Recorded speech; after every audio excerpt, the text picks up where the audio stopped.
ഉഹുദ് യുദ്ധം മുസ്ലിങ്ങൾക്ക് ചെറിയൊരു പരാജയം എന്ന് തോന്നുന്ന യുദ്ധമാണല്ലോ ഉഹുദ് യുദ്ധം എന്ന് പറഞ്ഞത്. ഉഹുദ് യുദ്ധത്തിൽ എല്ലാവരും പിന്തിരിഞ്ഞു.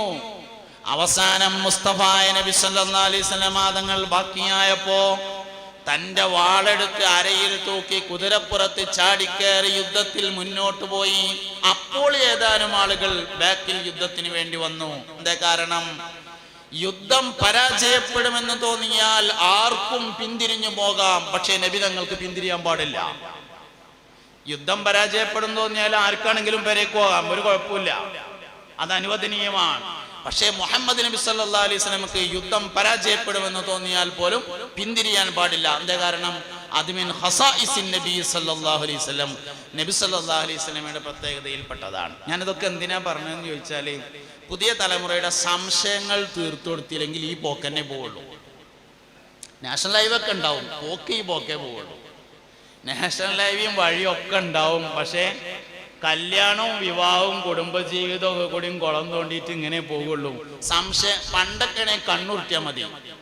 ചോദിക്കരുത് കേട്ടോ, മുണ്ടരുത് എന്നൊക്കെ പറഞ്ഞാൽ എന്നാ മുണ്ടണില്ലാന്നറിയും. പുതിയ തലമുറയോട് മുണ്ടരുത് എന്ന് പറഞ്ഞാൽ എന്താ മുണ്ടിയാലും ചോദിക്കും. സംശയം തീരുന്ന തരത്തിൽ ക്ലിയർ ചെയ്ത് കൊടുക്കണം.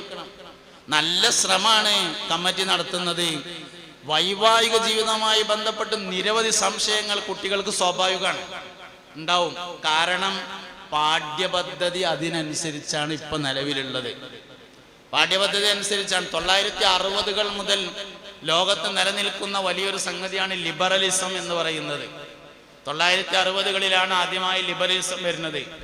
വന്നെന്ന് കുഴപ്പമൊന്നും ഉണ്ടായിരുന്നില്ല. അത് സർവത്ര സ്വതന്ത്രതാവാദമായിരുന്നു 1960-കളിലെ ലിബറലിസം എന്ന് പറയുന്നത്.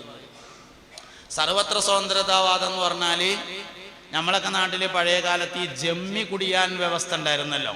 പഴമക്കാരായ ആൾക്കാർക്ക് അറിയും. ജമ്മി കുടിയാൻ വ്യവസ്ഥ എന്ന് പറഞ്ഞാൽ ഭൂമിയൊക്കെ ജമ്മിയുടേതാണ്. കർഷകന് അതിൽ കൃഷി ചെയ്യാം.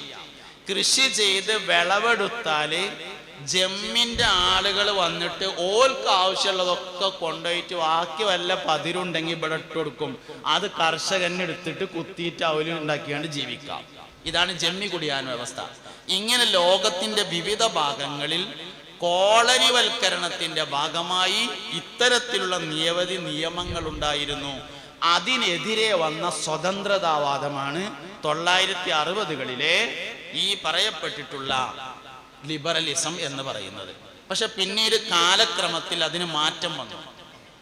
കുറെ കാലം കഴിഞ്ഞപ്പോ അത് സാംസ്കാരിക ലിബറലിസമായി മാറി. സാംസ്കാരിക ലിബറലിസം എന്ന് പറഞ്ഞാല് ഒരു നാട്ടിൽ നിലവിൽ എങ്ങനെയാണോ നടക്കുന്നത് അതിനെതിരെ പറയലായി.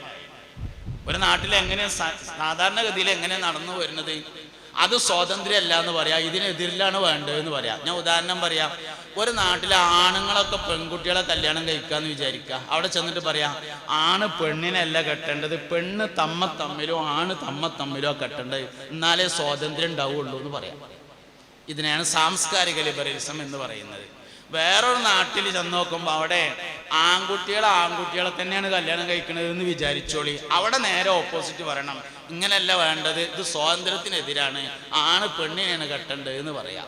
നിലവിൽ നടന്നുകൊണ്ടിരിക്കുന്നതിന് എതിരിൽ പറയുക എന്ന രീതിയിലേക്ക് അത് മാറി. ലോകത്ത് മൊത്തത്തിൽ ഇന്ന് അതാണ് നടത്തുകൊണ്ടിരിക്കുന്നത്. പിന്നെ അതിന് പിന്നീട് വകഭേദങ്ങൾ വന്നിട്ടുണ്ട്. അതിൽപ്പെട്ടതാണ് പൊളിറ്റിക്കൽ ലിബറലിസം എന്ന് പറയുന്നത്. ഇന്ന് നിലവിലുള്ള ലിബറലിസം പൊളിറ്റിക്കൽ ലിബറലിസം എന്ന് പറയുന്ന സാധനമാണ്. വിശദീകരിച്ച് പറഞ്ഞതുകൊണ്ട് നിങ്ങൾക്ക് വലിയ ഗുണമൊന്നും ഇല്ലാത്തതുകൊണ്ട് ഞാൻ അതിലേക്ക് പോകുന്നില്ല. എന്തായാലും ഇതൊക്കെ കുട്ടികളെ സ്വാധീനിച്ചുകൊണ്ടിരിക്കുന്നു. അപ്പോൾ ഒന്നാമത്തെ കാരണം ഇതൊരു ഇബാദത്താണെന്ന് മനസ്സിലാക്കിയില്ല എന്നതാണ്. രണ്ടാമത്തെ കാരണം, കോടാനക്കോടിക്കണക്കിന് മനുഷ്യന്മാർ ഈ ഭൂമിയിൽ വന്ന് അവർ കുടുംബമായി ജീവിച്ച് മരണപ്പെട്ടു പോയി. കോടിക്കണക്കിന് മനുഷ്യന്മാർ ഇന്ന് ജീവിച്ചുകൊണ്ടിരിക്കുകയും ചെയ്യുന്നുണ്ട്. ഇതിനിടയിൽ ഒറ്റപ്പെട്ട ചില അസ്വസ്ഥതകൾ പലയിടത്തും ഉണ്ടാവും. കോടിക്കണക്കിന് മനുഷ്യന്മാരാകുമ്പോൾ കുറച്ച് അസ്വസ്ഥത ഉണ്ടാവുമല്ലോ. ഈ അസ്വസ്ഥതകളെ ലേഖനമാക്കി, അതിനെ കഥയാക്കി, അതിനെ നോവലാക്കി, അതിനെ സിനിമയാക്കി, അതിനെ സീരിയലാക്കി, അതിനെ പാട്ടാക്കി അവതരിപ്പിച്ചിട്ട് ലോകത്ത് മൊത്തം ഇങ്ങനെ തന്നെയാണ് എന്ന് വരുത്തി തീർത്തു. അത് കുട്ടികളെ സ്വാധീനിച്ചു. അപ്പൊ കുട്ടികൾക്ക് തോന്നി ലോകത്ത് മൊത്തത്തിൽ ഇങ്ങനെ തന്നെയാണ് എന്ന് തോന്നി. സത്യത്തിൽ ഈ ഇരിക്കണ നമ്മളെല്ലാവരും കുടുംബമായിട്ട് തന്നെയാണ് ജീവിക്കുന്നത്, ഒരു കുഴപ്പമില്ല. പിന്നെ കുടുംബം അല്ല എന്ന് വിചാരിക്കുക, എന്നാലും ഉണ്ടാകാവുന്ന ചില പ്രശ്നങ്ങൾ കുടുംബത്തിലുണ്ടെന്നേ ഉള്ളൂ. അപ്പൊ കോടാനക്കോടി മനുഷ്യന്മാർ ലോകത്ത് കുടുംബമായി ജീവിക്കുന്നതിൽ 1-2% മാത്രം കാണുന്ന പ്രശ്നങ്ങളെ ലേഖനവും നോവലും സമരവും കഥയും സിനിമയും സീരിയലുമാക്കി എല്ലായിടത്തും ഇങ്ങനെ തന്നെയാണെന്ന് വരുത്തി തീർത്തതാണ് രണ്ടാമത്തെ പ്രശ്നം. എന്താ പരിഹാരമാർഗം? പരിഹാരമാർഗം കുടുംബം വേണ്ടെന്നൊക്കലല്ല, എങ്ങനെ കുടുംബമായിട്ട് ജീവിക്കേണ്ടതെന്ന് മനസ്സിലാക്കലാണ്. കുടുംബമായി ജീവിക്കാൻ കുറെ കാര്യങ്ങൾ മനസ്സിലാക്കേണ്ടതുണ്ട്. നമ്മളിപ്പോൾ ആണുങ്ങളാണ് കേൾക്കുന്നത്, ഇതെന്തായാലും സ്ത്രീകളും കേൾക്കുന്ന ഉറപ്പാണ്. കുടുംബ ജീവിതത്തിന്റെ ഏറ്റവും അടിസ്ഥാനപരമായ വിജയം എന്ന് പറയുന്നത് ലൈംഗിക വിജയമാണ്. ബാക്കിയുള്ളതൊക്കെ അണ്ണാച്ചിയും പെണ്ണുങ്ങളും കൂടി റോഡ് സൈഡിൽ കൂടെ ക്യാബിന് കുഴി ഉണ്ടാക്കുമ്പോൾ വൈകുന്നേരത്ത് ഓരോ തല്ലൂടിന് കണ്ടാൽ നമുക്ക് തോന്നും ഇവര് നാളെ എന്തായാലും സേലത്തേക്ക് വണ്ടി കയറാൻ സാധ്യത ഉണ്ട്, ഇനി ഇവിടെ നിൽക്കൂല. രാത്രി ഏതെങ്കിലും പീഡിയക്കൊലയുമ്പോൾ ഓല ഒന്ന് കടന്നിറങ്ങിങ്ങാണ്ട് രാവിലെ നീച്ച് വരുമ്പോൾ പിന്നെയും പുതിയ അപ്പളിയും പുതിയ എണ്ണമായിട്ടുണ്ടാവും. കുടുംബജീവിതത്തിന്റെ വിജയം ലൈംഗികതയുടെ വിജയമാണ്. എന്നാൽ മനുഷ്യനല്ലാത്ത എല്ലാ ജീവികൾക്കും ലൈംഗിക ബന്ധം എങ്ങനെയാണെന്ന് ജന്മന അറിയും. പക്ഷേ മനുഷ്യന് മാത്രം അത് പഠിക്കേണ്ടതുണ്ട്. ആരെ പഠിപ്പിച്ചത്? ആരെ പഠിച്ചത്? നമുക്കാരാ പഠിപ്പിച്ചത്? ആരെ പഠിപ്പിച്ചത്? ആരെ പഠിച്ചത്? അതൊരു വിഷയം തന്നെയല്ലേ? ഇതൊരു വിഷയം തന്നെയാണ്. ബാക്കി എന്നും ബിരിയാണി ഉണ്ടായി, ലൈംഗിക ബന്ധം സുഖകരം അല്ലെങ്കിൽ ഒരു കാര്യം ആ ബിരിയാണി കൊണ്ടില്ല. എന്നും മന്തിയാണ്, ചിക്കൻ മന്തി. ലൈംഗിക ജീവിതം വിജയമല്ലെങ്കിൽ അതുകൊണ്ടൊരു പ്രയോജനമില്ല. കുടുംബജീവിതത്തിന്റെ വിജയം എന്ന് പറയുന്നത് ലൈംഗിക ബന്ധത്തിന്റെ വിജയമാണ്. ആരും പഠിച്ചില്ല, ആരും പഠിപ്പിച്ചില്ല.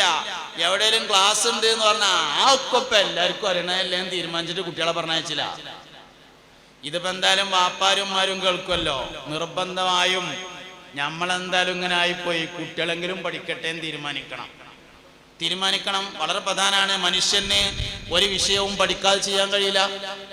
ലൈംഗിക ബന്ധം അങ്ങനെ തന്നെയാണ്, പഠിക്കാതെ ചെയ്യാൻ കഴിയില്ല. 8 പ്രധാനപ്പെട്ട കാര്യങ്ങൾ ലൈംഗിക ബന്ധവുമായി മനസ്സിലാക്കേണ്ടതുണ്ട്. 8 പ്രധാനപ്പെട്ട കാര്യങ്ങൾ. അത് മനസ്സിലാക്കിയെങ്കിൽ മാത്രമേ കുടുംബജീവിതം വിജയിപ്പിക്കാൻ വേണ്ടി കഴിയുള്ളൂ. കുടുംബജീവിതത്തിൽ ബാക്കി എന്ത് ഉണ്ടായിട്ടും കാര്യമില്ല. ഫോർച്യൂണർ മുറ്റത്ത് നിൽക്കുന്നുണ്ട്, അങ്ങാടി പോയി വരാന് ഇന്നോവ വേറുണ്ട്, അതുകൊണ്ടൊന്നും കുടുംബജീവിതം നിലനിൽക്കൂല.